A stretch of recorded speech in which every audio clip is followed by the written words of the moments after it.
Hello friends, എല്ലാവർക്കും പുതിയൊരു വീഡിയോയിലേക്ക് സ്വാഗതം. അപ്പോൾ ഞാനിന്ന് എന്താ തയ്യാറാക്കാൻ പോകുന്നതെന്ന് നിങ്ങൾക്ക് കണ്ടപ്പോഴേ മനസ്സിലായിട്ടുണ്ടാവും. അപ്പോൾ ടൊമാറ്റോ സോസാണ് ഞാനിന്ന് തയ്യാറാക്കാൻ പോകുന്നത്. വളരെ സിമ്പിളാണ് ഇത് ഉണ്ടാക്കിയെടുക്കാൻ വേണ്ടിയിട്ട്. അപ്പോൾ ഇതിനായിട്ട് ഞാൻ 1/2 കിലോ തക്കാളിയാണ് എടുത്തിട്ടുള്ളത്. അത്യാവശ്യം കളറും അതുപോലെ തന്നെ നന്നായി പഴുത്ത തക്കാളിയും എടുക്കാൻ വേണ്ടി ശ്രദ്ധിക്കുക. ഇനി ഇതിലേക്ക് 5-8 അല്ലി വെളുത്തുള്ളി എടുത്തിട്ടുണ്ട്. അതുപോലെ തന്നെ 4 ഗ്രാമ്പുവാണ് എടുത്തിട്ടുള്ളത്. ഗ്രാമ്പൂവിന് പകരം വേണമെങ്കിൽ പട്ടയുടെ ഒരു കഷ്ണം ഉപയോഗിക്കാം, കറുവപ്പട്ടയുടെ കഷ്ണം. ഇനി ഗ്രാമ്പു, വെളുത്തുള്ളി അതുപോലെ തന്നെ തക്കാളി ഇത് ആവശ്യത്തിന് വെള്ളം ഒഴിച്ചിട്ട് നന്നായിട്ടൊന്ന് വേവിച്ചെടുക്കുക. ഞാൻ കുക്കറിൽ ഒരു 2 വിസിലിനാണ് വേവിച്ചിട്ടുള്ളത്. സാധാരണ പാത്രത്തിൽ വേണമെങ്കിലും വേവിച്ചെടുക്കാം. ഇപ്പോൾ തക്കാളി നന്നായിട്ട് വെന്ത് വന്നിട്ടുണ്ട്. ഇനി ഇതിൻ്റെ തോലൊന്ന് എടുത്ത് മാറ്റണം. അതുപോലെ തന്നെ ഗ്രാമ്പു എടുത്ത് മാറ്റണം. തക്കാളിയും വെളുത്തുള്ളിയും മാത്രമാണ് ഇനി ആവശ്യമുള്ളത്. ഇതിലേക്ക് വേവിച്ച വെള്ളവും ചേർത്തിട്ട് മിക്സിയുടെ ജാറിൽ ഒന്ന് അരച്ചെടുക്കുക, ജ്യൂസാക്കി എടുക്കുക. ഈ ജ്യൂസ് ഒരു അരിപ്പയിലേക്ക് ഒഴിച്ചിട്ട് നന്നായിട്ടൊന്ന് അരിച്ചിട്ടെടുക്കുക. ഇനി ഇതൊരു ഭാഗത്തേക്ക് മാറ്റി വെച്ചിട്ട് നമുക്ക് ഇതിലേക്ക് വേണ്ട അടുത്ത ചേരുവകൾ എന്തൊക്കെയാണെന്ന് നോക്കാം. അപ്പോൾ ഇതിനായിട്ടൊരു പാത്രത്തിലേക്ക് 4 ടീസ്പൂൺ പഞ്ചസാര ഇട്ട് കൊടുക്കുന്നുണ്ട്. അതുപോലെ തന്നെ ഇതിലേക്ക് ഒരു 1.5 ടീസ്പൂൺ മുളക് പൊടിയാണ് ചേർത്ത് കൊടുക്കുന്നത്. ഇനി ആവശ്യത്തിന് ഉപ്പിട്ട് കൊടുക്കണം. ഒരു 1/2 ടീസ്പൂണോളം ഉപ്പിട്ട് കൊടുക്കുന്നുണ്ട്. ഇനി ഇതിലേക്ക് വിനാഗിരി അല്ലെങ്കിൽ സുർക്കയാണ് ചേർത്ത് കൊടുക്കുന്നത്. അപ്പോൾ 1/2 കിലോ തക്കാളിയിലേക്കുള്ള അളവാണ് ഞാനിവിടെ പറയുന്നത്. കൂടുതൽ ഉണ്ടാക്കണമെങ്കിൽ കൂടുതൽ ഈ ചേരുവകളൊക്കെ കൂട്ടിയെടുക്കേണ്ടതായിട്ട് വരും. പിന്നെ ടൊമാറ്റോ സോസിന് മധുരം കൂടുതൽ വേണമെന്നുണ്ടെങ്കിൽ പഞ്ചസാരയുടെ അളവ് കൂട്ടി കൊടുക്കുക. ഇനി ഇതെല്ലാം കൂടി നന്നായിട്ടൊന്ന് യോജിപ്പിച്ചെടുക്കാം. ടൊമാറ്റോ സോസിൽ വിനാഗിരി ചേർക്കുന്നത് ടൊമാറ്റോ സോസ് പെട്ടെന്ന് കേട് വരാതിരിക്കാൻ വേണ്ടിയിട്ടാണ്. അപ്പോൾ ഇത് നമുക്ക് കുറച്ച് കാലം കേടുവരാതെ സൂക്ഷിക്കാൻ പറ്റും.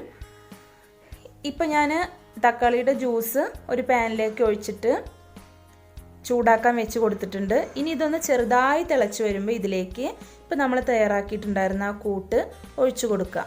സുർക്ക, മുളക് പൊടി അതുപോലെ തന്നെ പഞ്ചസാര, ഉപ്പ് ഈ ഒരു കൂട്ട് ഇതിലേക്ക് ഒഴിച്ചു കൊടുത്തിട്ട് നന്നായിട്ടൊന്ന് ഇളക്കിയെടുക്കാം.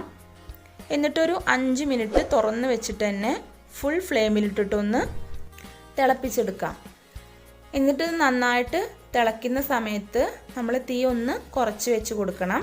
മീഡിയത്തിലിട്ട് വേണം പിന്നെ ഈ സോസ് തയ്യാറാക്കിയെടുക്കാൻ വേണ്ടിയിട്ട്. അടച്ചു വെച്ചിട്ട് വേവിക്കേണ്ട ആവശ്യമില്ല. ഇപ്പോൾ കുറച്ച് ഒരു 5-6 മിനിറ്റ് കഴിഞ്ഞിട്ടുണ്ട്. ഇപ്പോൾ ഞാനൊരു മീഡിയത്തിലിട്ടിട്ട് ഇങ്ങനെ നന്നായിട്ട് ഇളക്കിക്കൊണ്ടേ ഇരിക്കുകയായിരുന്നു. ഇപ്പോൾ ഇതാ അത്യാവശ്യം കുറുകി വന്നിട്ടുണ്ട്. ഒരു 7-8 മിനിറ്റ് കഴിഞ്ഞിട്ടുണ്ട് ഇപ്പോൾ ഏതാണ്. ഇനി സോസ് കറക്റ്റ് പരുവമായോ എന്നറിയാൻ വേണ്ടിയിട്ട് ഒരു സ്റ്റീൽ പാത്രത്തിലേക്ക് ഇങ്ങനെ കുറച്ച് ഒറ്റിച്ച് കൊടുക്കുക. എന്നിട്ട് ഒന്ന് ചെരിച്ച് പിടിച്ചാൽ സോസ് താഴേക്ക് പോകുന്നില്ല എങ്കിൽ സോസ് റെഡി ആയിട്ടുണ്ട് എന്നാണ് അർത്ഥം. ഇപ്പോൾ ഞാൻ ഒഴിച്ച് നോക്കിയപ്പോൾ സോസ് താഴേക്ക് കുറച്ച് ഒലിച്ചിറങ്ങുന്നുണ്ട്. അപ്പോൾ അതൊന്നും കൂടി കുറുക്കിയെടുക്കണം. ഇനി എപ്പോഴും പറയുന്ന പോലെ തന്നെ ഈ വീഡിയോ നിങ്ങൾക്ക് ഇഷ്ടപ്പെട്ടിട്ടുണ്ടെങ്കിൽ ഒന്ന് ലൈക്ക് ചെയ്യുക. അതുപോലെ തന്നെ സബ്സ്ക്രൈബ് ചെയ്തിട്ടില്ലെങ്കിൽ ഒന്ന് സബ്സ്ക്രൈബ് ചെയ്യുക. അതിനടുത്തുള്ള ബെല്ലൈക്കണിൽ കൂടി ഒന്ന് ക്ലിക്ക് ചെയ്താൽ ഞാനിടുന്ന പുതിയ വീഡിയോസൊക്കെ നിങ്ങൾക്ക് നോട്ടിഫിക്കേഷനായിട്ട് ലഭിക്കും. അപ്പോൾ ഇതാ ഞാനൊരു 2 മിനിറ്റ് കൂടി നന്നായിട്ട് കുറുക്കിയെടുത്തിട്ടുള്ള ടൊമാറ്റോ സോസാണിത്. ഇപ്പം നല്ല കറക്റ്റായിട്ട് വന്നിട്ടുണ്ട്. നമ്മൾ കടയിൽ നിന്നൊക്കെ വാങ്ങിക്കുന്ന അതേ പരുവത്തിലാണ് ഇപ്പോൾ സോസ് തയ്യാറാക്കി എടുത്തിട്ടുള്ളത്. അപ്പോൾ വളരെ സിമ്പിളായിട്ടുള്ള ഒരു റെസിപ്പിയാണ്, നിങ്ങൾക്ക് കണ്ടപ്പോൾ തന്നെ മനസ്സിലായി കാണും.